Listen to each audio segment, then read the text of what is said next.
Madame, Monsieur, bonsoir, bienvenue au sommaire de ce journal. Le président de la Commission de l'Union africaine et le DGSN visitent le siège d'Afripol à Alger et le Centre africain des études et des recherches pour la lutte contre le terrorisme. L'importance de la formation et le renforcement de la coopération dans la lutte contre la criminalité organisée ont été mis en avant. La centrale électrique de l'Obarg à Khanchla, l'une des plus importantes en Algérie, sa capacité de production est de 421 MW. L'exploitation laitière de Khadraouia à Oued el-Atmaniya, un exemple d'investissement ambitieux, une exploitation moderne, totalement automatisée. À suivre un reportage dans ce journal. À suivre aussi cette belle aventure familiale dans la région d'Eth Ouessif. Ici, on fabrique un fromage à pâte molle depuis 2001. Mais avant de revenir en détail sur ces titres de l'actualité, les félicitations du président de la République, Abdelaziz Bouteflika, à la présidente de la République de Maurice, Amina Gorib Fakim, à l'occasion de la célébration de la fête nationale de son pays. Le chef de l'État a saisi cette occasion pour lui réitérer son entière disponibilité à œuvrer au développement et au renforcement des liens traditionnels d'amitié et de coopération qui unissent les deux pays.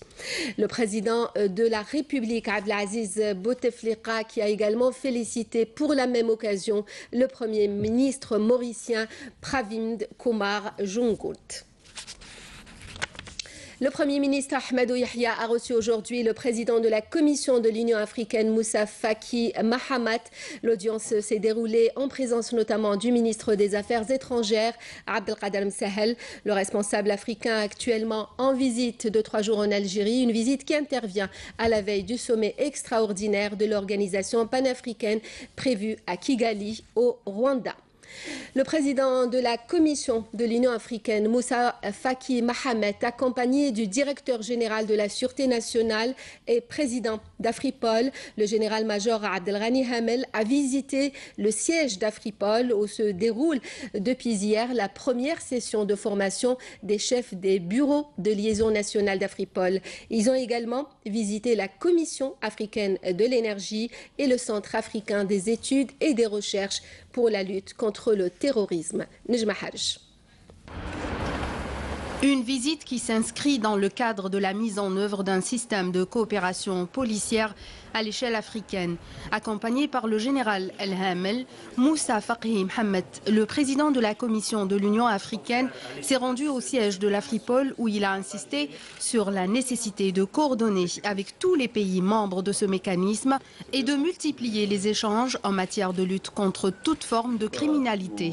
Je crois que cet outil qui est Afripol, nous l'avons conçu justement pour mettre ensemble toutes les capacités africaines pour lutter en commun contre ces défis. Je crois qu'avec cette formation et surtout les équipements mis à votre disposition gracieusement par l'Algérie, je crois que vous avez des outils qui puissent vous permettre de vous mettre au travail. Si nous pouvons dormir, je crois que c'est grâce au travail que vous faites. De son côté, le directeur général de la Sûreté nationale est revenu sur la nécessité de consolider la coopération africaine dans le domaine sécuritaire en vue de préserver la sécurité et la stabilité des pays africains confrontés aujourd'hui à plusieurs défis sécuritaires. Et à cette occasion, je ne cesserai jamais de tarir d'éloges à l'endroit de cet instrument régional de coopération africaine. Et je ne cesserai jamais de répéter quelle sera la valeur ajoutée qui sera apportée par Afripol. Parce que vous savez très bien, Monsieur le Président, que depuis la chute du mur de Berlin, il y a eu la disparition du spectre de la guerre conventionnelle. Mais cette disparition a laissé place aux conflits de basse intensité qui sont animés par des facteurs de déstabilisation indirecte et auxquels nous faisons face quotidiennement, et particulièrement notre continent. Par la suite, le président de la Commission de l'Union africaine s'est rendu au siège de la Commission africaine de l'énergie, où des explications lui ont été fournies sur le rôle joué par cette commission. Moussa Fakhi Mohamed a visité également le Centre africain des études et des recherches pour la lutte contre le terrorisme. Et enfin, les deux parties se sont échangés des présents symboliques avant de prendre une photo de famille. Le ministre de la Communication a exposé à Kigali l'expérience algérienne dans le domaine de la TNT, la télévision numérique terrestre, lors du forum de l'Union africaine de radiodiffusion qui se tient dans la capitale rwandaise.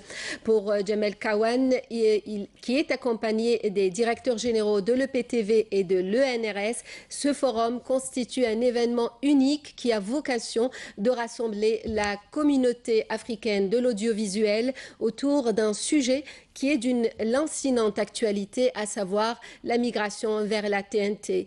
La pleine intégration dans la société de la communication à travers le passage à la diffusion numérique constitue, a-t-il dit, un enjeu majeur pour l'État algérien, à sa tête le président de la République qui a constamment œuvré à l'émergence dans notre pays d'une société moderne et de savoir, maîtrisant et exploitant de façon optimale les technologies de l'information et de la communication. Coopération, le général-major Mened Nouba, commandant de la gendarmerie nationale, effectue à partir d'aujourd'hui une visite officielle de 3 jours à Rome, annonce le ministère de la Défense nationale. Une visite dans le cadre de la coopération militaire algéro-italienne et sur invitation du commandant de l'armée des carabiniers italiens, le général de corps d'armée Giovanni Nistri.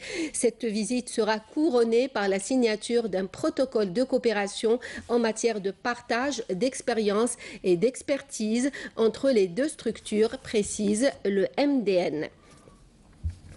Le ministre de la Justice, garde des Sceaux, a inauguré aujourd'hui le nouveau siège du tribunal d'Aoulef dans la wilaya d'Adrar. Taïeb Louh a mis en avant à cette occasion l'importance de la modernisation des archives judiciaires dans le cadre de la concrétisation de la stratégie de modernisation du secteur de la justice. Je vous invite à l'écouter.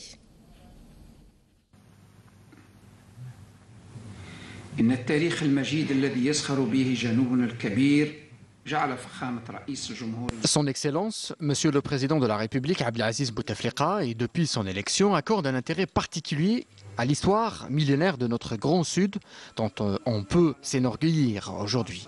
Un programme de développement spécial a été justement tracé pour cette région, ce qui a permis de réaliser des projets structurants dans différents domaines, dont l'éducation, la formation, la santé, l'industrie, le tourisme et les infrastructures routières, le désenclavement et l'approvisionnement des populations du Sud en eau potable et en énergie électrique, en plus de la réalisation de plusieurs projets dans différents secteurs d'activité.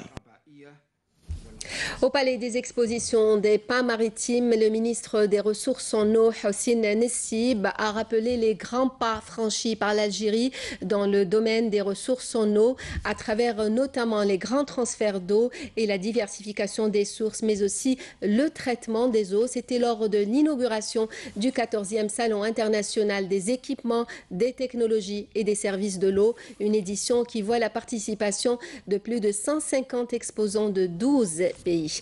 La déclaration du ministre des Ressources en eau. هذه السياسة الحكيمة واللي وضعتها الدولة في بداية سنة 2000. Cette politique judicieuse mise en œuvre par l'État algérien au début des années 2000, comme vous le savez, c'est surtout pour sécuriser le pays sur le plan des ressources en eau. Elle a axé sur les investissements et la diversification de ces ressources dans une optique de sécurisation. Nous avons l'eau des barrages, les eaux souterraines entre autres. Sans oublier à titre d'exemple le traitement de l'eau de mer qui est une décision de son Excellence le Président de la République. Et grâce à ces réalisations, le citoyen algérien ne souffre plus de la rareté de l'eau. Le problème de la disponibilité de l'eau sera bientôt réglé à Mascara, que ce soit pour l'alimentation en eau potable ou l'irrigation des terres agricoles. La wilaya attend beaucoup du renforcement du couloir d'adduction Mosta-Arze-Oran et du projet de la station d'épuration des eaux usées d'El Mohamedia. Bouchra Bouali. Élargir le couloir d'adduction Mao, Mostaganem, Arze, Oran pour approvisionner en eau Mascara, c'est le pari que semble avoir fait la wilaya pour augmenter ses ressources hydriques et faire face aux sempiternelles pénuries d'eau, notamment en matière d'irrigation. Notre objectif est d'être alimenté en eau via le couloir d'adduction Mao pour améliorer le rendement agricole de notre wilaya. Nous sommes à 19 000 hectares, nous voulons arriver à 50 000 hectares. Nous voulons réhabiliter les grands périmètres d'irrigation comme celui d'El Habara qui concerne la réhabilitation d'environ 10 000 hectares qui entrera en service cette année.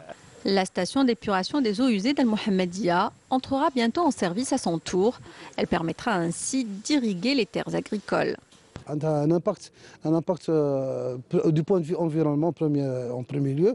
Deuxièmement, c'est un apport pour l'agriculture parce que c'est des eaux qui vont être traitées avec un système de tertiaire qui est injecté dans le projet. L'ensemble de ces projets devra permettre de faire face au stress hydrique auquel la région est parfois sujette.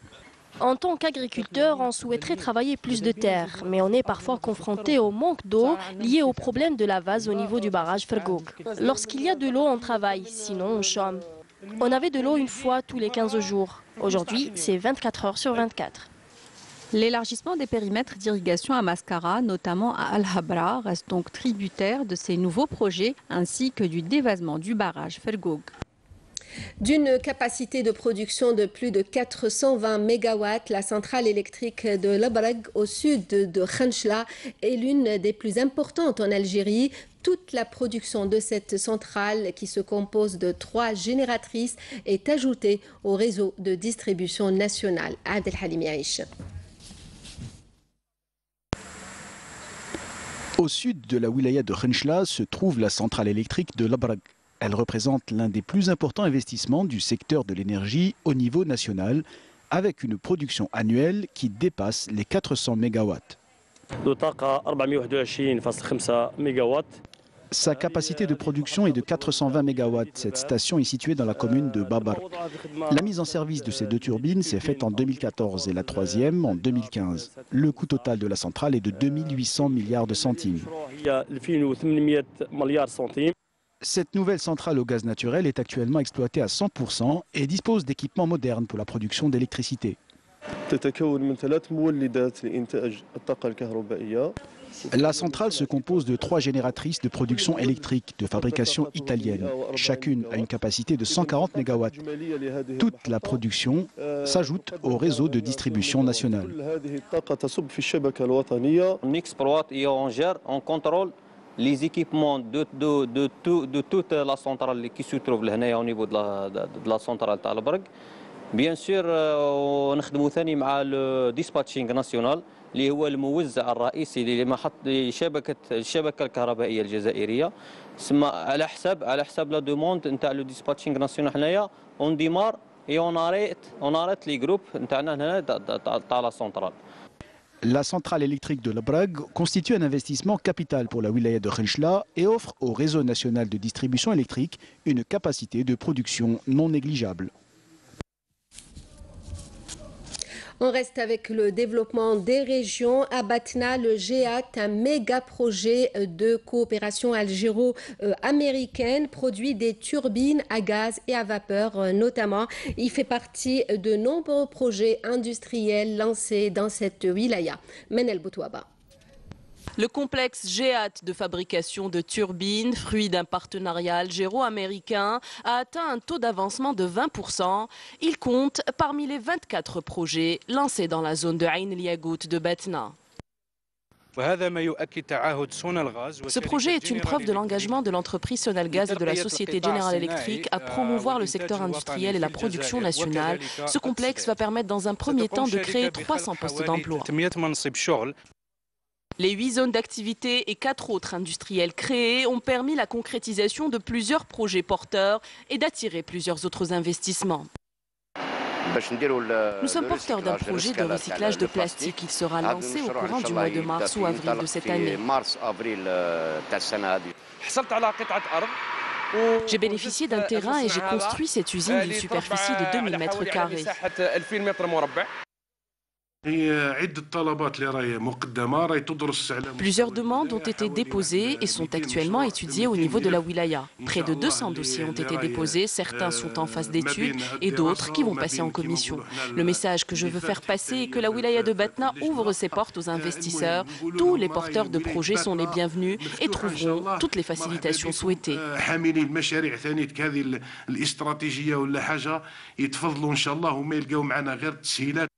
Le contrôle et le suivi sur le terrain ont permis à la wilaya de récupérer plusieurs dizaines d'hectares de foncier attribués et non exploités. D'autres projets y verront le jour. Objectif des autorités, faire de la wilaya de Batna, dans un futur proche, un véritable pôle industriel.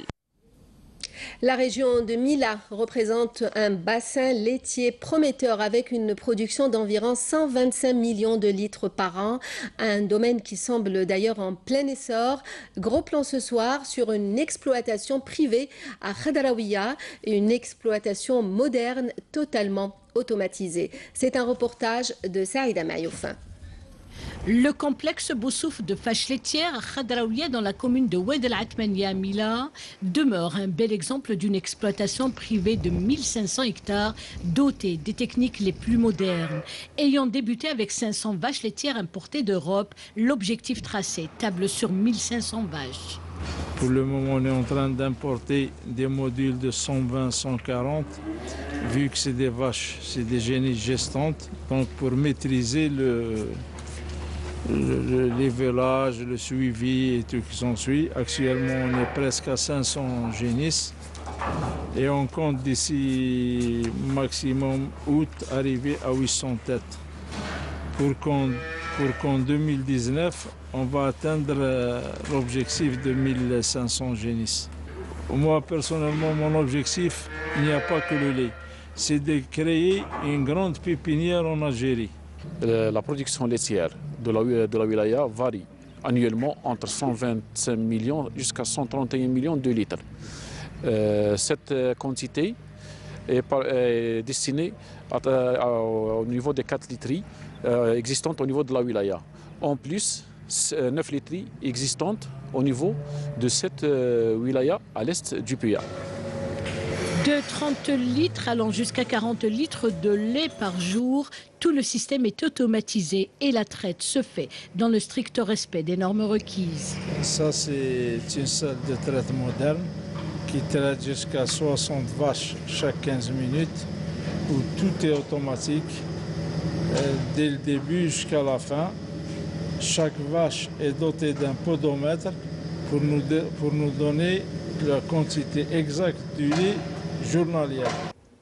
Cet investissement de 2 milliards de dinars financé à hauteur de 80% par les propres moyens du promoteur est à même de consolider la filière lait dans la région. La wilaya de Mila, c'est un bassin laitier, c'est-à-dire avec une production annuelle de 1 200 000 litres de lait de vache. Donc les éleveurs, donc, nous avons donc la ferme de M. Boussouf, nous avons donc Agrolival, Bildi avec une ferme pilote. C'est un partenariat qui a réussi. Donc c'est pratiquement plus de 300 vaches laitières. Que ce soit M. Boussouf. Boussouf, il va terminer avec pratiquement 1500 vaches laitières. Donc nous avons donc Monsieur Ben Hassine, c'est-à-dire Grouzlé, qui va c'est-à-dire commencer donc la production de lait avec plus de 300 vaches laitières importées récemment. Donc c'est à Manilé également. Donc à Ouattouguène. Donc tout cela, c'est-à-dire ça encourage un peu les investisseurs. Et toute cette passion vouée au vaste domaine agricole et pour ce vétérinaire transmise de père en fils. De la passion aussi chez cette famille de fromagers du village de Bou Abdelrahman à Athouassif, une aventure qui a commencé il y a quelques années pour ce bon fromage à base de lait cru. Le reportage de Anis Abouzid.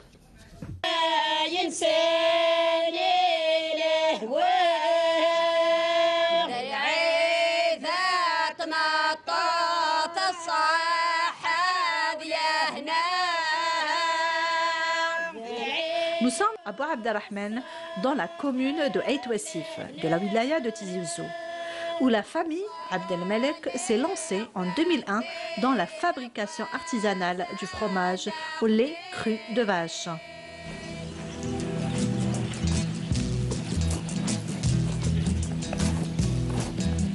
Tout commence ici. Cet alpage, c'est le plus authentique. Al-Sré, le berger, veille sur son troupeau. Les vaches sont sur les pâturages jour et nuit. Oui, c'est un travail de famille, comme vous venez de voir. Moi et ma femme, nos enfants. Un manque à l'appel parce qu'il est à l'école, enfin au lycée. Sinon, pour l'instant, c'est familial. Voilà. Alors, il y a votre femme aussi, elle fait beaucoup de choses. Elle est à 90% de ce qu'on fait. Elle fait tout, pratiquement. Pratiquement, oui. Ça veut dire, nous, on l'aide, c'est tout.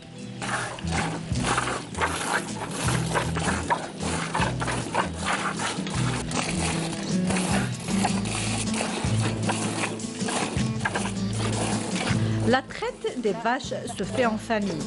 Une fois terminée, droit à la fromagerie.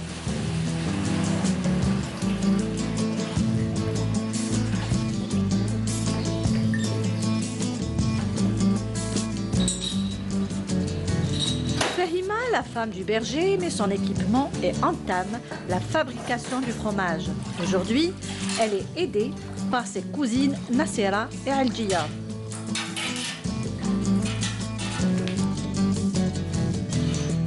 مي كاش حاجه لي برودوي شيميك كلشي ناتوريل. الحليب عندي لا تمبيراتور، عندي لا تمبيراتور تاع الحليب، عندي لا بريزور لو سيل لا صال وين راني نخدم لازم تكون دوغري 18 16 دوغري، ندير كليماتيزور لازم كوبي نرجع مازال تكسروا مونيك سي ساسيف. كي تشوفيها شي تقولي واعر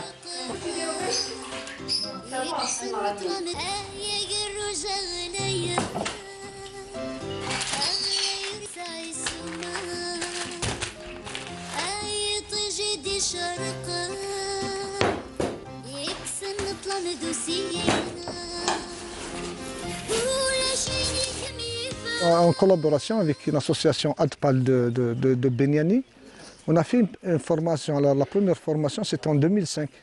C'était avec un fromager de France. C'était M. Michel Dupont. Mais on était déjà fromager. D'abord, quand il est venu, il trouvait des fromages. Même quand il est reparti en France, il a pris 3 ou 4 kilos de fromage avec lui. Il m'a dit, c'est pour leur dire, venez voir les fromages qu'on fabrique en Kabylie. Et c'est comme ça. Et puis cette association, quand même, ils m'ont fait 2 fois... Ils ont organisé 2 fois mon stage en France. J'ai été 2 fois en Alsace. J'ai fait 2 stages sur la conduite d'élevage et la fabrication des fromages. Ça nous a quand même apporté beaucoup de choses. Au fil du temps, Fahima a acquis de bons réflexes. Son fromage est connu par sa qualité. راجلي دار لي ستاج في الخارج، دارنا هنايا وقرينا وحدنا، قرينا وبدينا نخدموا وحدنا انا وراجلي ندير شوفي نقراو ومن بعد نجيبوا الحليب ونسيو. شوفي كيف يخرج هذيك لاروسات هذه وهذه وعلاه ماشي مليح هذا، بعد خلاص ولا تعلمنا كاع وحدنا تعلمنا وروحتنا.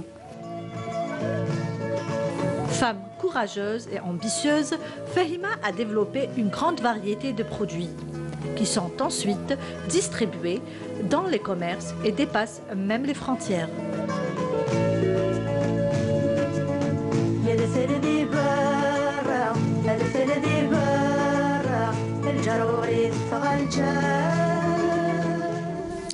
Le FMI partage le même diagnostic d'évaluation de l'économie algérienne établi par les pouvoirs publics, de même que les objectifs qu'ils ont fixés pour son ajustement. C'est la déclaration du chef de mission Algérie du FMI ce lundi.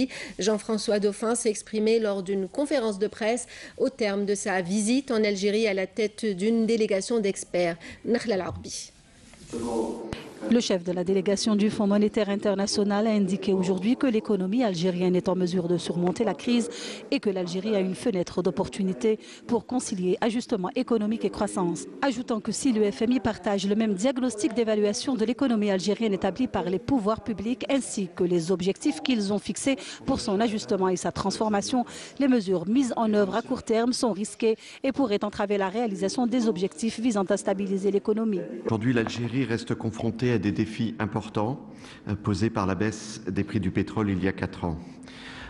En dépit d'un ajustement budgétaire important en 2017, les déficits budgétaires et du compte courant extérieur demeurent élevés.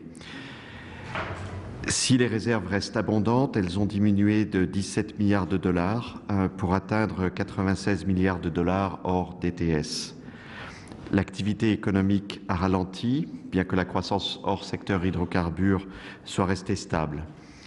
L'inflation a ralenti de 6,4% en 2016 à 5,6% en 2017. Jean-François Dauphin a d'autre part rappelé qu'avec une dette publique relativement basse et une dette extérieure faible, il est possible de renforcer les finances publiques graduellement, estimant qu'une consolidation budgétaire est nécessaire pour ajuster les niveaux de dépenses au niveau réduit des recettes. Le chef de la mission du Fonds monétaire international rappelle qu'il s'agit de recourir à un large éventail d'instruments de financement, d'aller vers des partenariats publics-privés, voire des ventes d'actifs. Les propositions portent également sur l'augmentation des recettes non pétrolières, une dépréciation progressive du taux de change combinée à des efforts en vue de l'élimination du marché parallèle des changes. Concernant la monétisation du déficit, l'on retiendra également la proposition de plafonner le financement monétaire en volume et en durée. La mission du FMI appelle à des réformes structurelles à même de permettre l'émergence d'une économie tirée par le secteur privé et diversifiée, concluant qu'il est important d'agir sans tarder sur plusieurs fronts pour simplifier la bureaucratie, renforcer la gouvernance et la gestion des finances publiques et encourager les exportations plutôt que d'imposer des barrières non tarifaires aux importations, entre autres. Lutte antiterroriste, le ministère de la Défense nationale annonce qu'un détachement de l'armée nationale populaire a découvert et détruit hier lors d'une opération de recherche et de ratissage menée à Boumerdès 3 casemates pour terroristes contenant une quantité de munitions, des produits chimiques explosifs ainsi que des appareils téléphoniques, des médicaments, des effets de couchage et divers objets. D'autre part, un détachement combiné de l'ANP a appréhendé à Ghardeya un narcotrafiquant en possession de près de 25 kg de kif traité, tandis qu'à Tamanrasset, un autre détachement de l'ANP a saisi 4 détecteurs de métaux. Par ailleurs, des détachements combinés de l'ANP ont arrêté lors d'opérations distinctes menées à Biskra et Sétif 3 individus et saisi 5 armes à feu et une quantité de munitions. 47 immigrants clandestins de différentes nationalités ont par ailleurs été interceptés, ajoute le ministère de la Défense nationale à Tlemcen, Sidi Bel Abbès et Adrar. Sahara occidental, le président de la RASD, Brahim Ghali, relève l'échec du pari du Maroc à exclure le Sahara occidental de l'Union africaine. La place de la RASD en tant que membre fondateur s'est davantage renforcée depuis l'adhésion du Maroc à l'UA aux côtés de l'État sahraoui à travers sa participation efficiente au sommet de partenariat de l'Union africaine avec les partenaires étrangers. D'autre part, le président Ghali a appelé l'Union africaine à empêcher la tenue du forum Crans-Montana prévu du 15 au 20 mars dans la ville de Dakhla occupée afin d'éviter, a-t-il dit, toute escalade dans la région. Un mot de sport avant de nous quitter avec ce match pour le compte de la 22e journée du championnat de Ligue 1 Mobilis. Le Mouloudia d'Alger joue en ce moment même au stade du 5 juillet face au Mouloudia d'Oran à la 84e minute de la rencontre. Le Mouloudia d'Alger mène par 3 buts à 0. À la 64e minute de la rencontre et ces images que l'on reçoit en direct du stade du 5 juillet.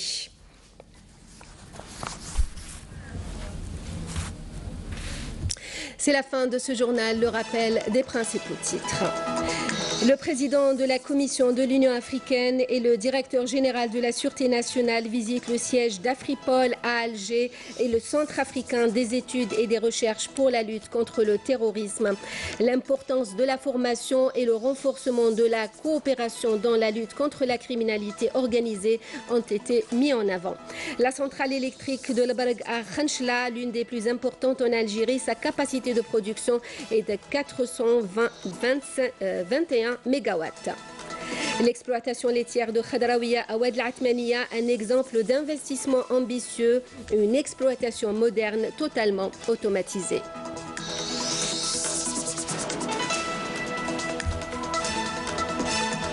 Nous étions aussi à Eth-Ouessif où nous avons suivi cette belle aventure familiale. Ici, on fabrique un fromage à pâte molle depuis 2001.